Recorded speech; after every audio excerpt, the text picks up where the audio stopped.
میں بحرانی کیفیت ہوتی ہے اگر یہ الیکشن 90 دن سے آگے جاتا ہے، کیونکہ آئین بہت واضح ہے، اس میں کوئی دو رائے نہیں ہے. ہمارے وکلا ہیں، ہمارے بڑے کانسٹیٹیوشنل ایکسپرٹس ہیں، ہمارے جنرل سیکرٹری بھی ایک وکیل ہیں، نیر حسین بخاری ساتھ بیٹھے ہیں، اور اس میں پھر سینسس کے حوالے سے بھی بات ہوئی اور پیپلز پارٹی کا موقف.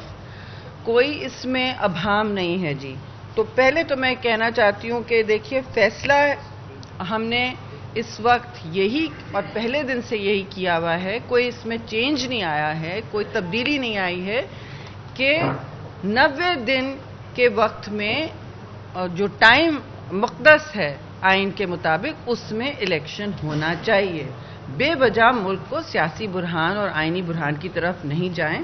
اور اس زمرے میں ہماری پیشکش ہوگی الیکشن کمیشن سے، انہوں نے ڈیٹ بھی دی ہے بخاری صاحب کو 29 کی، اور ہمارا اس میں وفد بھی بنے گا لائرز کا اور سیاسی رہنماؤں کا جو ان سے بات چیت کریں گے، جس کے بعد ہماری ایک اور سی میٹنگ ہوگی جی، اور اس میں ہمارا پھر ان کے جواب پر متعین جو بھی لائحہ عمل بنے گا. تو لاہور میں سی ہوگی، وہ تو دیکھ لیں گے، وہ بات کی بات ہے.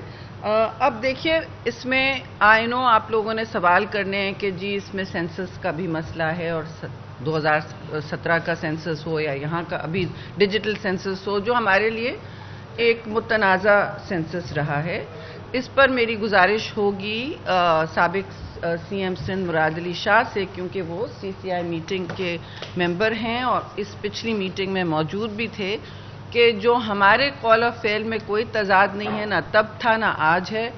وہ بھی اس کی تھوڑی ڈیٹیل اگر آپ سوال پوچھیں تو دیں گے. یعنی کہ ہمارا کوئی موقف میں تبدیلی نہیں آئی ہے. جو ہمیں وہاں کہا گیا تھا وہ یہی تھا کہ دیکھیے اس کی وجہ سے کوئی ڈیلے نہیں ہوگی. جب سیٹوں میں اضافہ نہیں ہونا ہے، جب سیٹوں کا اضافہ نہیں لکھا گیا ہے، وہ نہیں ہونا ہے، تو پھر یہ نئے ڈی لمیٹیشن کی بنیاد پر آپ ڈیلے نہیں کر سکتے الیکشن. ایسا ہی نا، ایسا ہی ہے. اور یہ بار بار آپ ہمارا سن بھی رہے ہیں موقف دیگر فورمز پہ.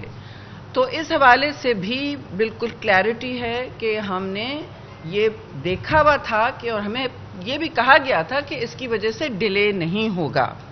جو ڈیٹا وہاں شیئر کیا گیا تھا وہ CM بھی بتائیں گے، اور ابھی تک جو صورتحال ہے اس کی بنیاد پہ تو کوئی ڈیلے نہیں ہوتا، کیونکہ سیٹوں کا اضافہ نہیں ہونا تھا. اور یہ بات بار بار کہی گئی. اس حوالے سے کافی ڈسکشن بھی ہوا CEC میں، اور سب کی رائے اجتماعی یہی تھی، بغیر کسی چینج کے، بغیر کسی ڈاؤٹ کے، ہر ممبر کی اور سینئر ممبرز نے اپنے رائے دی کہ ہم اس میں ڈیلے یا تاخیر کی کوئی ضرورت نہیں بنتی ہے، نہ کوئی وجہ بنتی ہے. اور اس میں دیکھیے ایک اور بات یہ ہے کہ ہم نے موٹی موٹی باتیں جو زیر بحث رہیں، جو زیر گفتگو رہیں، وہ سیلاب کے حوالے سے بھی ایک کمیٹی بنا دی گئی ہے. چودھری منظور جو ہمارے پنجاب کے عہدیدار بھی رہ چکے ہیں، وہ بھی اس میں وہاں میڈیا کے ساتھ بھی انگیج کریں گے اور عوام کے ساتھ بھی، کہ ان کو کیا کیا ریلیف اور تقویت پہنچانی ہے.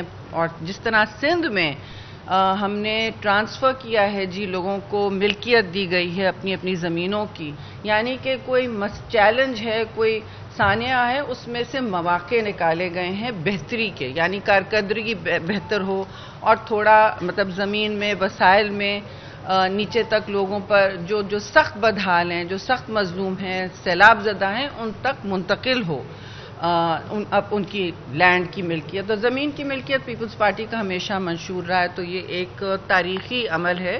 تو ہمارا خیال ہے کہ اگر اس سندھ کے تجربے سے مستفید ہو سکتے ہیں، پنجاب کی حکومت بھی اسی طرح دیکھے کہ لوگوں کو کس طرح ٹائم لگتا ہے. بالکل سندھ میں بھی ٹائم لگ رہا ہے، لیکن ماڈل یہی ہونا چاہیے، اور ہم معاشی بدحالی سے لوگوں کو نکالنے کی کوشش بالکل کریں. اقتصادی صورتحال جو ہے وہ بہت ہی اس وقت سنگین ہے، اور اس پر جتنی بھی ہم لوگوں کو ریلیف دینے کی منصوبہ بندی کریں اور اس الیکشن کے حوالے سے بھی بات کریں، وہ میں سمجھتی ہوں اس وقت ضروری ہے. اور دیکھیے ایک اور بات ہے، پیپلز پارٹی کے منشور میں بھی ہے، اور اس میں ہمارا کوئی کنفیوژن نہیں ہے. ہر مظلوم، ہر طبقے، ہر مسلک، ہر مذہب کی جگہ ہے، چاہے وہ عورتوں کے حقوق ہوں، چاہے وہ اقلیتوں کے حقوق ہوں. ہم ان کو اقلیت نہیں سمجھتے. اگر غیر مسلم ہے تو اس کا مطلب نہیں ہے کہ ان کی برابر کی شہریت کے حقوق نہیں ہیں.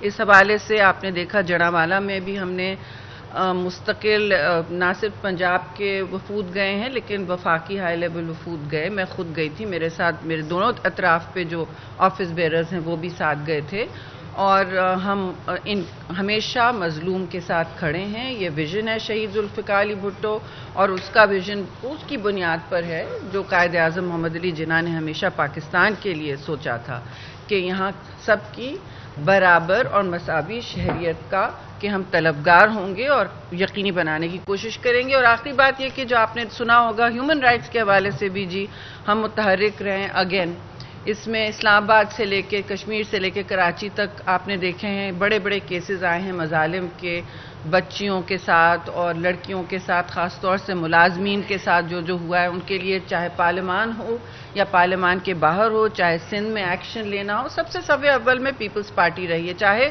جو بھی ہو، انصاف کے سامنے ہم سمجھتے ہیں کہ انصاف کے سب کے لیے برابر ہونا چاہیے. اس میں جو بھی ہم نے کرنا ہے وہ ہم نے کرنا ہے اور وہ کیا گیا ہے. نہیں، آج سوال آپ کے بہت ہیں اور میں نے بہت سطحی طور پہ بات کی ہے. اس میں سے میں چاہوں گی کہ اس میں ظاہر ہے جہاں تک سینسس کی بھی بات ہے، اگر سی ایم کچھ ہمیں شیئر کرنا چاہیں، اگر سوال کر لیں. جی ٹھیک ہے، ایک منٹ، ایک مینیج کریں. ایک فائنل پوائنٹ جی ہے، انٹرم گورنمنٹ جو ہے اس وقت کیئر ٹیکر گورنمنٹ ہے. وہ ایک کسی نے کہا کہ چیئر ٹیکر گورنمنٹ نہ بن جائے. ٹھیک ہے جی، ایسا نہ ہو. اور جو کمیٹیاں بنا رہے ہیں CCLC پہلے بھی ہوتی تھی، لیکن ایسا نہیں ہوتا ہے کہ کیئر ٹیکر گورنمنٹ قوانین جو ہیں ان میں چینج لا سکے. آئینی اس میں کہا گیا کہ وہ آئین کو ریویو کرے گی. یہ ثوابدید نہیں ہوتی. With great respect, with due respect, یہ ثوابدید نہیں ہوتی کسی کیئر ٹیکر کی. سو ہم اس میں کافی وضاحت سے، کمیٹی سب کے سامنے ہے، آپ کو پتہ ہے اس میں کون کون ہے. 5 ممبران کی کمیٹی بنی ہے، اسپیشل انویٹی بھی لوگ ہیں اس میں. تو جو بھی ہیں، جو بھی گزرا ہے، ڈزنٹ میٹر.